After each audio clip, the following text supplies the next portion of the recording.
আমাদের যে জওয়ান দেখতে গেল বাইরের দেশের সিনেমা, এটা কি ঈদে ছিল না, কিন্তু মানুষ কিন্তু হুমলি খেয়ে সিনেমা দেখতে গেছে। সো আমার কাছে মনে হয় যে একটা ভালো গল্প বানাইতে হবে, ভালো নির্মাণটা করতে হবে, বিশ্বাস করেন তাহলে যাবে মানে যাবেই মানুষ। নিঃস্ব সিনেমায় সাকিবের বাবার চরিত্রে অভিনয় করবেন দক্ষিণী অভিনেতা প্রকাশ রাজ। ওয়েট, এবার নিঃস্ব সিনেমা নিয়ে সামনে এলো আরও বড় চমক। সুপারস্টার শাকিব খানের বহুল আলোচিত সিনেমা নিঃস্বতে এবার শাকিব খানের বাবার চরিত্রে দেখা যেতে পারে দক্ষিণ ভারতীয় সিনেমার শক্তিমান অভিনেতা প্রকাশ রাজকে।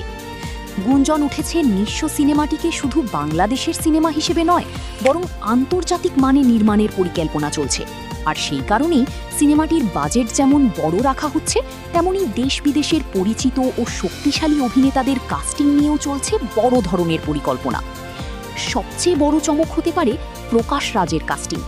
সিনেমাটিতে শাকিব খানের বাবার গুরুত্বপূর্ণ চরিত্রে অভিনয়ের জন্য তার সঙ্গে যোগাযোগ করা হয়েছে বলে গুঞ্জন রয়েছে।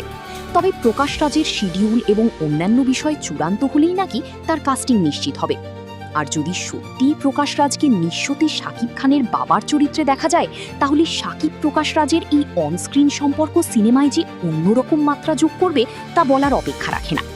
তবে মনে রাখতে হবে, প্রকাশ রাজের কাস্টিংয়ের বিষয়টি এখনও আনুষ্ঠানিকভাবে নিশ্চিত নয়। এটি সিনেমা সংশ্লিষ্ট গুঞ্জন। অফিসিয়াল ঘোষণা এলে বিষয়টি পুরো